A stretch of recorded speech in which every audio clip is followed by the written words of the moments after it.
Rocketdyne had built several facilities for static testing of the F1 engines. The Bravo Stand Test Facility at Santa Susana Field Laboratory was used for the F1 components testing. But because of the noise and close proximity to housing, future static tests of the F1 engines were conducted at Edwards Field Laboratory away from civilian and of course out of sight of the public and the media. And although F1 engine static tests were subsequently done, that's a far cry from actual flight hardware and from using a cluster of F1 engines in actual spaceflight missions using the Saturn V. It is also difficult to determine or access the power output data of the F1 engine static tests leading up to the first Saturn V launch. There was even less testing in actual flight conditions using the F1 engines in the Saturn V, which will be discussed in the next section. As has been previously mentioned, Apollo 6, the unmanned second launch of the Saturn V, experienced several problems during its mission. Unlike the first launch of the Saturn V, which had been almost flawless, this mission ran into difficulties from the very beginning. The reasons was pogo oscillations, which caused various degrees of damage. During the first stage flight, the panel of the payload fairing separated because of vibration and expanding moisture in the structure. While the second stage was operating, failures in the fuel lines caused 2 of the 5 engines to shut down prematurely, which resulted in the third phase of the payload reaching suboptimal orbit. Instead of the desired circular orbit at 118 miles, it achieved an elliptical orbit with a lowest point of 107 miles. The above quote gives the impression that it was anything but the fault of the F1 engines, instead blaming the problem on the pogo oscillations of the Saturn V. If Apollo 6 had been an actual mission, it would not have been able to proceed on its trajectory to circumnavigate the Moon, given that it did not reach optimal orbit. Further, any attempt to increase its orbit in the last-minute attempt to salvage the mission would have been out of the question anyways, as the third stage J2 engine also failed. In analyzing documents for the J2 engines as well as photos of the Apollo 6 launch, Chenkov observes, various documents and others state that the Apollo 6 and the Apollo 13 had problems with the J2 engines on the second and third stages. The J2 papers mention several cases of cooling tube breakthroughs, but in the available F1 documents there is no such information. At the same time, on the picture of the Apollo F1 flight, it is obvious that one or more F1 motors of the first stage are burning. Kerosene is leaking, catching fire, and forming a huge tail of flame and soot. Thus, it turns out that NASA, for whatever reason, has not provided complete information about these F1 problems. Considering that the Apollo 6 damage, essentially related to the design of the F1 engine, occurred 7 months before the Apollo 8 mission, and it can be concluded that there was no time for fine-tuning of the engine to the declared characteristics. NASA has inferred that it was the pogo oscillations that caused the F1 engine problem, when in fact it was the opposite. A problem with the F1 engines caused the pogo oscillations, but now we can learn that there were problems with the J2 engines as well. This is another significant point, since the J2 engines would have been needed to boost the Saturn V to LEO and the trajectory for the Moon mission. As further stated in Ivgenkov's article, NASA may have attempted to utilize the full power of the F1 and J2 engines with Apollo 6, which led to numerous problems after launch which required the reduction of power to minimize damage and prevent an explosion. The irony here is that it was most likely the design of the tubular cooling system that was responsible for the combustion chamber instability, which prevented the use of full power in the F1 engines and inevitably prevented an explosion on Apollo 6 during launch. Therefore, for a successful mission, and in the absence of problems experienced with Apollo 6, the initial thrust of the F1 engines, if they were used, needed to have been throttled back, defeating the F1 engine's stated purpose, which was to launch the Apollo hardware into low Earth orbit for a manned lunar landing mission. Any power in the F1 engines lower than what NASA has stated would have meant that there were no manned moon landings, meaning all Apollo missions outside of LEO were faked. Apparently, after solving the instabilities of the F1 engine combustion chamber, the actual cause of the problem seems to remain elusive. The spontaneous combustion instabilities never reappeared. Until the end, however, the problem was never completely understood. To this day, it remains a constant problem in the large rocket engines for which an individual empirical solution has to be found. To the disappointment of the engineers, a model was never found in which they could generally overcome the problem. NASA admits it did not know what caused the problems with the F1 engines, yet it says the problem was overcome as they worked perfectly during the Apollo missions. However, after 1973, the remaining F1 engines were never used again. The issue is not whether the F1 engines existed or not, as there's evidence that they did, and NASA even has the F1 engines in storage and on display in museums. The issue is whether or not they had the required power output, as NASA claims, and whether they were used in the Saturn V. The preponderance of the evidence now shows that the F-1 engines didn't have the power output needed to launch the hardware to low Earth orbit for a successful manned lunar landing. The next mission after Apollo 6 using the Saturn V was Apollo 8. As previously mentioned, Apollo 8 was the first manned mission of that vehicle and the first manned mission to leave low Earth orbit to circumnavigate the Moon. All of the problems experienced with Apollo 6 were seemingly solved in just 7 months. However, as Evgenkov points out, 7 months would not have given Rocketdyne and NASA enough time to have worked out the problems that were observed with Apollo 6. He further states that Apollo 6 may have actually been the first and last mission of the Saturn V to use the 5 F-1 engines. Gennady Evgenkov concludes, the pressure in the F-1 combustion chamber is likely to have been significantly lower than stated due to the fundamental shortcomings of the tubular cooling system of American rocket engines. This is further confirmed by the fact that all rocket engines now being developed and currently in use, including those in the United States, use the Soviet-styled cooling system. Consequently, the launch weight of the Saturn V was lower and accordingly could not have ensued the accomplishments of the Apollo moon landing program. Nevertheless, although the F-1 engines produced smoke, they worked. They were not exploding in front of the public and were delivering something to somewhere. In general, we can express admiration for the Rocketdyne engineers who managed to get at least some characteristics of this miracle in an American mastermind, the F-1, as even 500 tons of thrust per chamber is still quite a lot. The true F-1 design and its characteristics apparently were significantly different from those stated. To reiterate, NASA no longer uses a cooling system in its rocket engines that worked seamlessly perfect during the Apollo moon missions from 1969 to 72, preferring instead to use a Soviet-style cooling system. As would have been expected, Super 8 films by spectators were taken of the Apollo 11 launch. The question is, do any of these old Super 8 films still exist? Yes, they do, and it was one of these films that was analyzed by Alexander Popov and Andrei Bulatov. However, the first thing that comes to mind is the authenticity of the amateur film and whether it had been edited or tampered with. This could have been easily established through a verification process that included checking for splices throughout, indicating editing of the film. This is exactly what the authors of this article have done, Alexander Popov and Andrei Bulatov.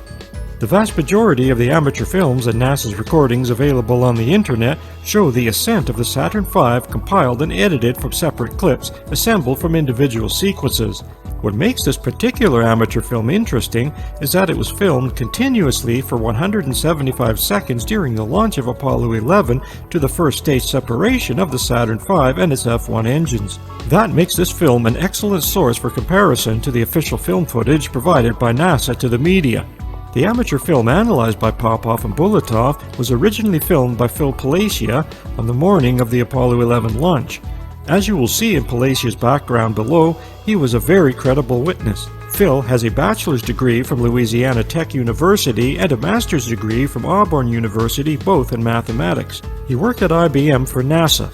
He had the opportunity to become a controller during the Gemini 7 to 5, the first Rendezvous Gemini 8, the first emergency re-entry, and Apollo 11. After Gemini, he became the IBM lead manager for Apollo, Skylab, and Apollo Soyuz. Phil himself shot the film on a Super 8 film camera. The shooting and playback speed has not been changed. The Apollo launch footage is one continuous shot without cuts and with no editing. Phil is now around 71 years old. As for Phil Palacia's motivation in filming the launch of Apollo 11, according to Phil's account, the company sent him on a special trip to observe the launch of the Apollo 11. He shot the film on a Super 8 camera. His commentaries of the launch are the words of admiration and a sincere belief of this historical event, the missions to the moon. Associated long-term work for NASA and honestly convinced in the reality of the missions to the moon, Phil obviously had neither incentive nor motivation to shoot revelatory material. He simply filmed what he saw. This fact makes his material even more unprejudiced and more valuable in exposing NASA's account, which has come to light following analysis of his film. During launch, Apollo 11 cleared the tower in 9.5 seconds. As part of the verification process of the film, other films of the same launch were checked to see if the Apollo 11 launch matched the time clearance of the tower as in the film footage provided by NASA. All of them did, including Palacia's film. On the morning of the launch of Apollo 11, the sky was described as being a whitish translucent haze of high cirrostratus clouds. According to Palacios film, Apollo 11 passed through the high cirrostratus clouds at 105 seconds. High cirrostratus clouds are approximately 2,600 feet in altitude. The problem is that at 105 seconds, Apollo 11 should have been at 79,000 feet, not 26,000 feet as shown on Palacios film footage. That means that there were either multiple failures of the F1 engines or the F1 engines were not even used. Either way, Apollo 11 could not have reached optimal orbit for translunar insertion, which means that there was no landing on the lunar surface. In fact, at this velocity and height, it's unlikely that Apollo 11 even made it into low Earth orbit.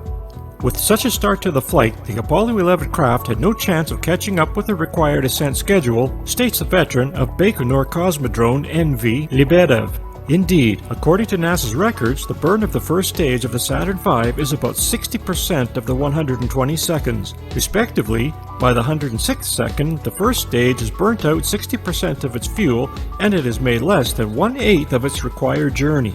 After studying the film footage, the authors state that the 105th second into the launch, Apollo 11 was 3 times behind NASA's actual ascent record, and at 107 to 109 seconds, the rocket traveled 9 times slower than it should have done, according to the NASA record. Therefore, based on the results, Apollo 11 had no working spacecraft and therefore no astronauts on board. It also did not have the power to reach low Earth orbit and instead ended up in the Atlantic Ocean once out of range of the media. G.H. Pogrovsky, Ph.D., comes to similar conclusions with the official Apollo 11 film footage. S.G. Pogrovsky conducted a frame-by-frame analysis of the official Apollo 11 launch film footage. In his 35-page article, he too determined that the Saturn V first stage separation happened at a lower altitude than what had been stated by NASA. This fact further indicates that there was no payload for a manned lunar landing. In the first approximation, with a velocity deficit of about 1,500 to 1,200 meters per second, it was not possible to put a deficit of 17,000 to 18,000 kilograms into lunar orbit. NASA stated that the mission placed about 46 tons into lunar orbit, 28 tons of which had to be the Apollo craft itself. Since all of our speed estimates are upper bound, the booster payload deficit may have been even higher. Given these obtained estimates, all arguments over what could have been achieved during the Apollo program should take into account that not more than 28 tons, including the Apollo 11 spacecraft itself, out of 46 tons, as stated by NASA, could have been placed into lunar orbit. Pokrovsky comes to a slightly different conclusion by stating that the Apollo 11 reached low Earth orbit, but as with the other scientists in this section, his overall conclusion is that Apollo 11 did not have the necessary hardware on board for a lunar landing. However, if you factor in his liberal speed, upper bound estimates of the Saturn V performance, then by inference, it is the same conclusion as the other scientists, that is, Apollo 11 had no crew and never reached low Earth orbit and instead went into the Atlantic Ocean once out of camera range. The Western scientific community has since tried to counter S.G. Pogrovsky's work with the book Moon Hoax Debunked. Finally, a no-nonsense, fact-filled rebuttal of moon hoax claims for doubters and enthusiasts alike by Paola Atavissimo. It is a book that should be read, as it is important to read both sides of this discussion. Note: you can read Paola Atavissimo's counter-argument regarding the Saturn V's performance in his book on owlist.com. But the exact facts surrounding the performance of the Saturn V can never be determined, since most of the fact-filled documents have disappeared. Minimal testing of the Saturn 1B and Saturn V. As stated, Apollo 4 was the first mission involving the Saturn V, was also the first mission to supposedly have the cluster of 5 F1 engines. There was only one more mission, Apollo 6, which involved the F1 engines, but this mission was plagued with problems. We now know that subsequent missions involving the Saturn V either used reduced power in the F1 engines due to instability of the combustion chamber, or instead used different engines with less power and thrust. Either way, the Saturn V lacked the power necessary for launching the Apollo hardware into low Earth orbit for a manned lunar landing. We will now look at the minimal testing of the Saturn V with its F1 engines in the actual conditions of spaceflight. The Saturn B and Saturn V were very different when it came to factors like capabilities on launch, the effects of atmospheric forces, and the trajectory to low Earth orbit and beyond. Hence, both the Saturn 1B and Saturn V cannot be combined in total spaceflight experience since their characteristics are different. Further, it was the Saturn V which contained the F1 engines needed to launch the Apollo hardware into low Earth orbit for a manned lunar landing. This makes the overall minimal testing of each of these two Saturn rockets in actual spaceflight, especially that of the Saturn V, all the more startling. Most of the previous missions leading up to the first manned mission involving different components of the Saturn V series, not the complete structure of the Saturn 1B or Saturn V itself. The 20th mission was the first launch of an actual Saturn 1B, and the 23rd mission was the first launch of an actual Saturn V. Both of these missions were unmanned. There were only 5 unmanned missions of the Saturn 1B in actual conditions of spaceflight before the first manned mission of that vehicle with Apollo 7 to low Earth orbit. There were only 2 unmanned missions of the Saturn V with a combined total duration of 19 hours before the first manned mission of that vehicle. But when you look further into the testing of the Saturn V, the first stage with its F1 engines had only a combined total of approximately 4 minutes in actual conditions of spaceflight before the first manned mission of the Saturn V with Apollo 8. This is very surprising since we were led to believe that Apollo 8 circumnavigated the Moon and was apparently a flawless mission. The MFSC had built scale models of both the F1 engines and the first stage of the Saturn V for wind tunnel testing, which were used for simulating launch by decreasing atmospheric pressure from approximately 20 to 37 miles in altitude. Aviation used the same method, but this was always followed by many hours of testing in actual flight conditions, and as we've seen, NASA in no way matched that level of spaceflight testing. This becomes quite obvious when you compare NASA's testing of the F1 engines in actual flight conditions, which amounts to mere minutes, to the testing of each new aircraft in actual flight conditions, which amounts to hundreds of hours. Given NASA's purported proficiency in automation, with numerous unmanned and automated missions to low Earth orbit and beyond, including 2 unmanned missions of the Saturn V, Apollo 8 should have been another unmanned and automated mission, especially given that it was the first Apollo mission to leave low Earth orbit to circumnavigate the Moon. This should have been followed by further automated and unmanned missions using the Saturn V to circumnavigate the Moon in order to accumulate as much data as possible. Data from the Saturn V unmanned missions could have then been studied meticulously, making design modifications where necessary before sending the first manned mission outside of low Earth orbit, therefore increasing the chances of success, like we have been led to believe happened with Apollo 8. This would have been a logical first step. NASA then could have launched a series of unmanned and automated Saturn V's complete with the necessary hardware for lunar landing, again to accumulate as much data as possible. These data from automated lunar landings could have been studied, making any design modifications necessary, increasing the success for the first manned lunar landing, as we were led to believe happened with Apollo 11. This would have been a logical second step. Although there had been unmanned landing missions on the lunar surface by both the Americans and the Soviets at that time, it is important to note that up to the Apollo 11 mission, there was nothing of that magnitude of an Apollo 11 landing.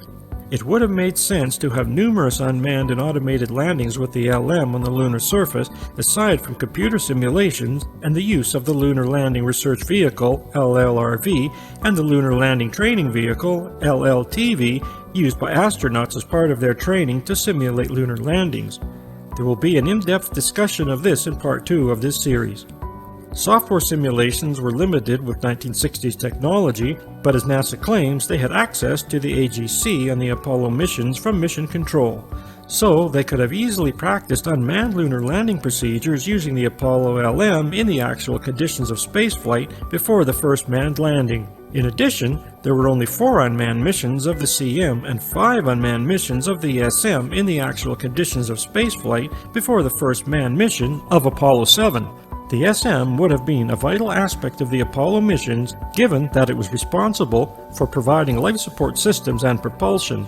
NASA had 2 vacuum chambers which simulated the vacuum of space large enough to test the CM and SM, but that doesn't compare to the actual conditions of spaceflight in low Earth orbit and beyond.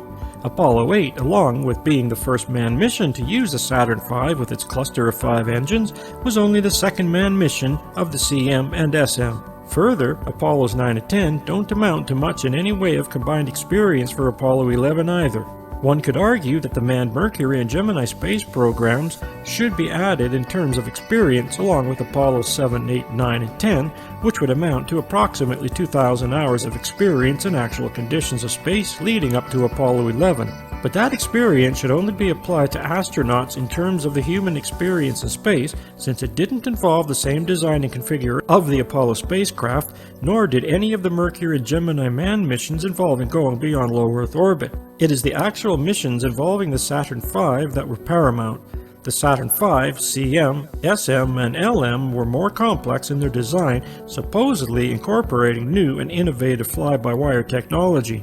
Although fly-by-wire technology was already used in the military aircraft at this time, the Apollo missions were the first to use an integrated fly-by-wire computer system. Therefore, when it came to the testing of new technologies, the same standards used in aviation should have been applied to manned space missions, but obviously this was not the case. In addition to NASA using scale models of the F1 engines and the Saturn V, they were also running computer simulations at the same time when software necessary to run computer simulations was limited. And unlike aviation, which has decades of experience behind it, NASA's manned spaceflight missions to low Earth orbit had only a few years of experience, and manned missions beyond low Earth orbit were non-existent. Chapter 3: Navigation and the Apollo Guidance Computer. Has anyone seen Earth? The Apollo mission's method of navigation was what piqued my interest and motivated me to begin my research. It was a method based on celestial navigation that had been used by ships sailing across the oceans for hundreds of years. It is one thing sailing around the world using this method with established geological landmarks and maps, but quite another when you consider the vast distance relative to our technology when making a 480,000-mile round trip in cislunar space. Even with 1960s technology, such as the much-touted Apollo Guidance Computer, AGC, which was a fly-by-wire system incorporated into this method of celestial navigation, you'll learn how challenging it would have been to even try navigating in low Earth orbit, let alone a 480,000-mile round trip in cislunar space. The relatively new, for that time, fly-by-wire technology used in the Apollo missions had been in use in the military aircraft since the 1950s, but the fly-by-wire AGC was the first fully integrated system used on any manned mission, let alone in low Earth orbit and beyond.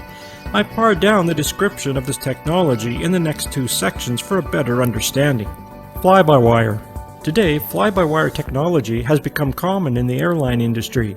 In aircraft, fly-by-wire technology has eliminated the need for hydraulics to move control surfaces like the rudder, elevator, and ailerons. For example, in previous aviation technology, the pilot would make inputs on the control column to activate the hydraulics, which would move or deflect the ailerons on the outside of the wings to bank the aircraft. This technology has now been replaced in new aircraft like Airbus and Boeing. So, when the pilot makes inputs on the control column, he or she is commanding the computer to send a signal to an actuator to bank the aircraft, replacing the need for hydraulics. Since there are no hydraulics, this method should ideally save on weight and fuel costs, although given today's greed among oil companies, those savings are usually nil. The first fully integrated use of a fly-by-wire system with no mechanical or hydraulic backup system was the Apollo Lunar Landing Research Vehicle, LLRV, which was first flown in 1964 and was used for training the Apollo astronauts. The LLRV was configured to simulate the LM in 1/6 gravity for lunar landing practice. This technology was then incorporated into the Apollo spacecraft design. The LM's fly-by-wire system was tested for the first time in actual conditions in low Earth orbit with Apollo 9 in March of 1969. The second test of the fly-by-wire system in actual conditions with the Apollo 10 in lunar orbit to a descent to within 50,000 feet of the lunar surface in May 1969. Both of these missions were supposed to have been a test run for Apollo 11. Any and all anomalies with the fly-by-wire AGC managed to be sorted out in just 4 months, with only 2 Apollo missions in the actual conditions of spaceflight. The first civilian aircraft to use fly-by-wire technology was the Concorde in 1969, which entered commercial service in 1976. The manufacturers of Concorde decided to err on the side of caution and tested their aircraft's fly-by-wire system for 6 years before allowing any passengers on board. Apollo Guidance Computer. The AGC was designed by the Massachusetts Institute of Technology, MIT, and manufactured by Raytheon. Each Apollo mission had two of these computers, one for the CM and the other for the LM. The AGC evolved from navigating the CM to the Moon and back to a fully integrated fly-by-wire computer system responsible for attitude, the reaction control system, RCS thrusters for trajectory, and the service propulsion engine of the CM. The AGC had three main components. 1. The inertial measurement unit, IMU. 2. The optics containing a sextant and scan telescope. And 3. A computer to integrate the systems including the guidance, navigation and control, GN and C system. The inertial measurement unit. The inertial measurement unit, IMU, was responsible for detecting the internal motion of the spacecraft. It consisted of 3 swivel gimbals which contained spinning gyroscopes to hold them in place as the spacecraft's position orientation changed. The principle is the same as the gyros installed in aircraft flight instruments, especially in general aviation, although this is now being replaced with the new glass cockpit technology, much like the airliners have been doing for the last couple of decades. For example, the attitude indicator in an aircraft is a gyro instrument with an artificial horizon as a reference for the pilot. The attitude indicator remains fixed in reaction to the ground with the aircraft moving around the instrument, therefore giving the pilot pitch, bank, and roll information. With the Apollo spacecraft, this inertial space was in reference to the stars, and given that the Apollo astronauts were military pilots, they requested that a similar instrument be installed in the CM and LM. This was called the Flight Director Attitude Indicator, FDAI, displaying pitch, yaw, and roll angles with the instrument displaying Earth and Moon's horizon to give the astronauts a better sense of orientation. The optics. As part of the navigation system, the Apollo spacecraft had a version of a sextant called the optics, which was used by sailors for hundreds of years to measure angles between the Earth's horizon, the Sun, and the stars. It consisted of a sextant and telescope. The former was an optical instrument capable of measuring angles between two stars. The lens had a 1.6 negative degree true field of view with 28 times magnification and 2 lines of sight used for star sightings, one fixed called the landmark line of sight, LLOS, and one movable called the star line of sight, SLOS. The LSOS swung up to 57 degrees from the fixed line of sight and was used to bring the star sightings into alignment with the Earth's horizon. Usually, 2 star sightings would be sought out and the coordinates fed into the AGC. The telescope part of the optics had a 1 times magnification with a 60-degree true field of view.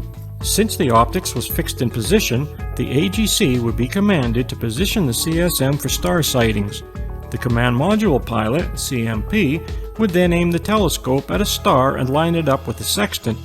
Among programs stored in the memory core of the AGC was a list of angles for 37 bright stars more easily visible to the astronauts. After the CSM was positioned, a program was selected for aligning the IMU. The CMP would then press a switch for the computer to read the angles between star sightings taken by the optics. This would display the angles on the display and keyboard, DSKY, and then used to realign the IMU. From this information, the CMP would obtain the state vector and determine whether a course correction was necessary. This procedure for checking the state vector was done several times on Apollo 11 on the way to the Moon and back.